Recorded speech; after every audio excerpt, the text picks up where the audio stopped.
Well, everyone, it's time for us to go and take a look at the iPhone 15 Pro Max and compare it against the iPhone 11 and see which particular iPhone is a better one for you. Now, clearly the iPhone 15 Pro Max is the better iPhone in every single area. It's more expensive, but you're definitely getting a way better phone in almost every single area. But the iPhone 11 I still think is a very interesting device, and I would still kind of recommend buying it, but I'd definitely go for something like the 15 Pro Max. So if you want to pick up some of these iPhones, I would recommend buying this year. Links will be down in the description. You can get them from there and you can help support the channel at the same time. Now, starting off with the outside of both these phones, the iPhone 11 on the front has a 6.1-inch Retina IPS panel on it. It's a very average panel when it kind of comes down to it. It's definitely not perfect, but I think it's good enough for a majority of people. And I do think if you're in the market, it's not a bad phone. You're getting a notch up top, still a good size, quite a bit of bezel around it compared to the 15 Pro Max, but I think it's a good phone when it comes down to it overall, but definitely not great and definitely doesn't hold up that well against the iPhone 15 Pro Max, which now has that 6.7-inch Super Retina XDR OLED display. It is a way better panel, bigger. It's also just has a higher resolution.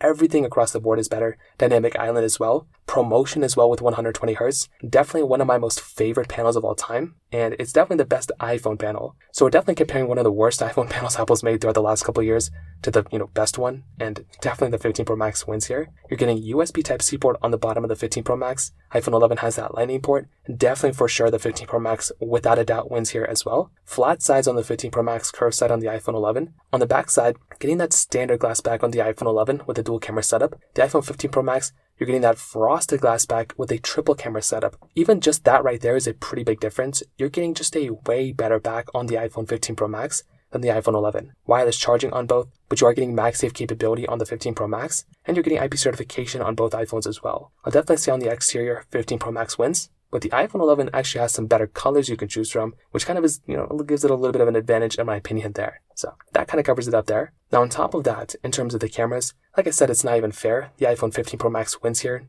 That triple camera setup, 4K 60 on the front and the back is amazing. The iPhone 11 still has 4K 60 on the front and the back, but I don't know, it's just not as good as the 15 Pro Max is. It's quite clear. You're missing things like cinematic mode. All those new, features that we have on the 15 Pro Max as well within cinematic mode are not there on the iPhone 11. So that's just another minor thing to keep in mind. I don't really think it's that big of a deal, but it is one of those things that kind of throws me off. And when you are getting one of these older iPhones, you're definitely going to be noticing that the camera's not as good and the performance isn't that good. But especially with software longevity, the iPhone 11 is pretty much second in line of getting discontinued with software. The iPhone 15 Pro Max is just getting started. So if you're wanting the iPhone that's going to last a longer amount of time, you're definitely going to be getting that on the iPhone 15 Pro Max it's not even close. Performance-wise, the iPhone 11 has that Apple A13 Bionic chip inside of it with 4 GB of RAM, where the iPhone 15 Pro Max has that Apple A17 Pro chip inside with 8 GB of RAM. This is not even a fair comparison. The iPhone 11 is substantially slower in every single way you could look at it than the iPhone 15 Pro Max. The 15 Pro Max is the best iPhone in terms of performance,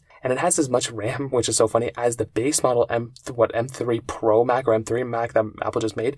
It is insane how much RAM this thing has. It's the most RAM we've ever seen inside of an iPhone. It's also a very, very good performing device in every single way you look at it. So from those types of situations, the 15 Pro Max is 100% going to win here. And in my opinion, this is another example. If you're wanting the better phone, the 15 Pro Max is going to be giving it to you. It's going to be giving you better performance, better display, longevity with software. It's a more expensive phone, but you're still getting better battery life, and every single thing is probably going to be better on the iPhone 15 Pro Max than the iPhone 11. The iPhone 11 is a decent iPhone. If you're still wanting to keep it, then go for it. But I wouldn't really recommend it, and I just recommend buying something that has, a little bit more power and a little bit more of a future ahead of it, and I'd probably go for the 15 Pro Max. So that kind of covers it up here. If you have any other thoughts or questions, let me know in the comment section below. Hit the like button, that would mean so much, but definitely hit that subscribe button. More importantly than everything else, I love every single one of you guys. Hopefully I'll catch you guys in the next video. Peace out till then.